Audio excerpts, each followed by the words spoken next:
I'm calling it a DNA recovery process, but even so, in calling it that, it's really releasing restrictions at the level of DNA, updating DNA, as well as activating multidimensional DNA.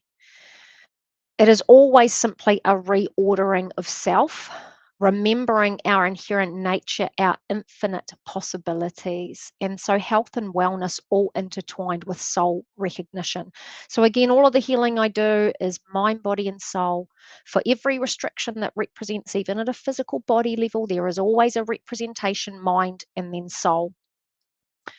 We become less orientated by our physical presence, although our physical will update in accordance with new heightened awareness of possibilities.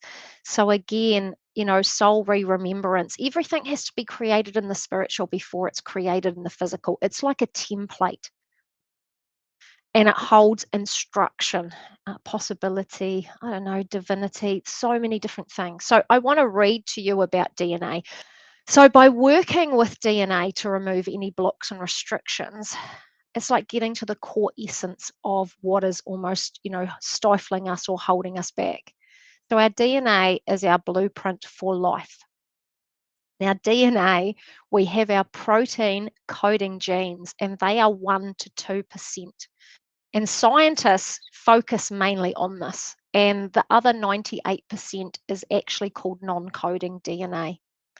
And it's also known as junk DNA. That's also what it's, recognized as. And it's basically undiscovered DNA. In saying that, scientists used to think that non-coding DNA had no purpose once upon a time. However, it's become clear that there is like some integral function of, it creates integral function to cells, particularly in the control of gene activity. So that's where then we're talking about epigenetics and things like that. These whole books written.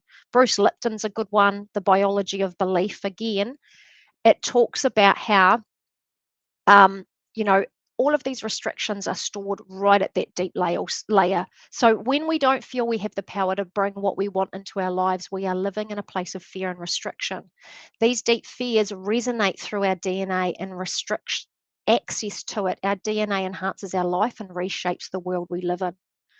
So this is all done through the non-coding DNA.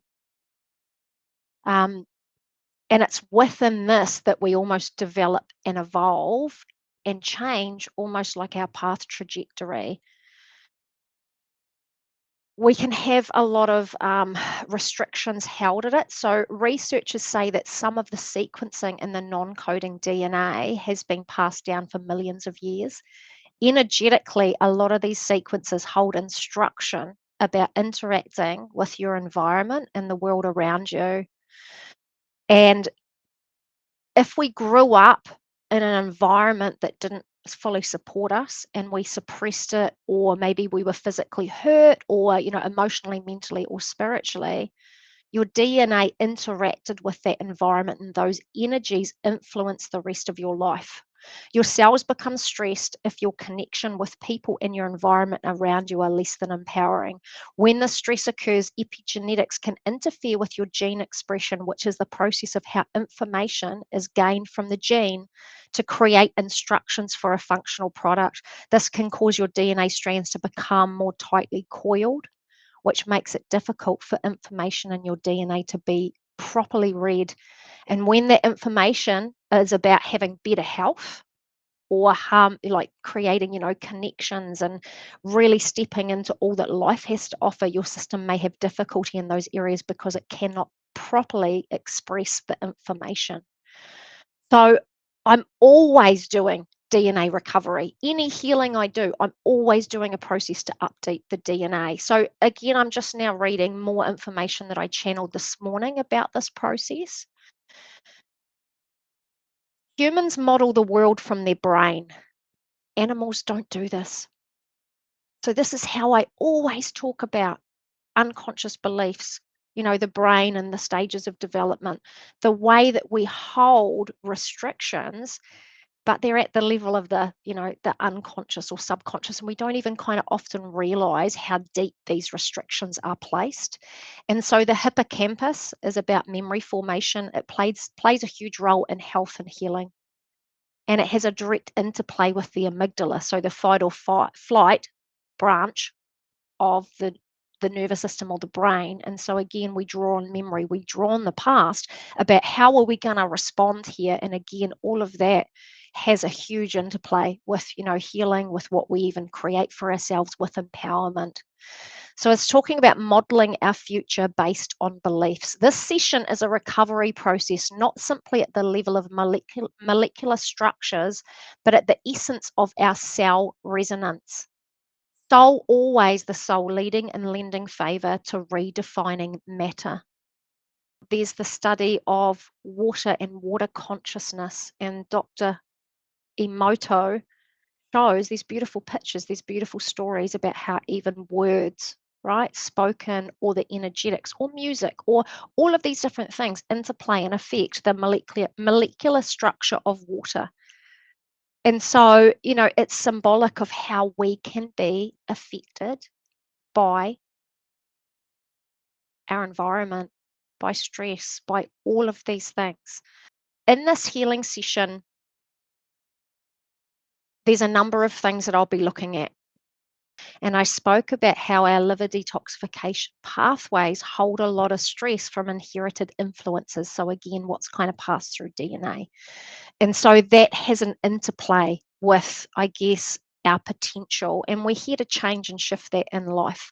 So I will be looking at liver detoxifications from that kind of interplay. I will be looking at, again, unconscious beliefs, which are essentially releasing neurological, blocks and restrictions, patterns, programs, all created through unconscious fragmentation. So I want you to almost think carefully about what you're struggling with. But again, use these sessions to your best ability by almost coming with set intentions, being more aware of what is actually holding you back. You don't have to know the why on it, but you just have to know what you're wanting to no longer tolerate, what you're no longer wanting to carry, what you're no longer wanting to keep recreating. So again, you can set any intention moving into this. All the healing work that I do, whatever you're actively working on in your life, even just becoming aware of more patterns and programs, whatever you're actively working on, it's like a heightening in your energetics. It's like an activation. So again, you turn up. It's all just sitting there to be released. I'll be looking at fear resonance. I'll be looking at polarities of mistrust. Maybe it's fear of transition. Maybe somebody else's voice in the back of your mind. Again, they all get stored in the kind of unconscious programming. Lack, always a separation to source to self, reshaping physicality from empowerment. I'll be looking at deep survival structures in the brain. I'll be looking at the hippocampus. I'll be looking at, again, I said the liver, because the liver plays a huge role in transformation, not just liver detoxification pathways. I'll be looking at cellular updates, and of course, always the soul. Past lifetime harmonization, soul retrieval. There'll be a lot of karmic clearing in it. Unfortunately, the earth plane is really hard to navigate. We come in almost with set lessons to learn that we set up, because that's what we're here to do. We're here to get our lessons and progress. But in doing so, we can kind of create more karmic consequence for ourselves, or end up getting really stuck. So again, there'll be a lot of karmic healing in it. There'll always be sovereignty, and again, always entity release.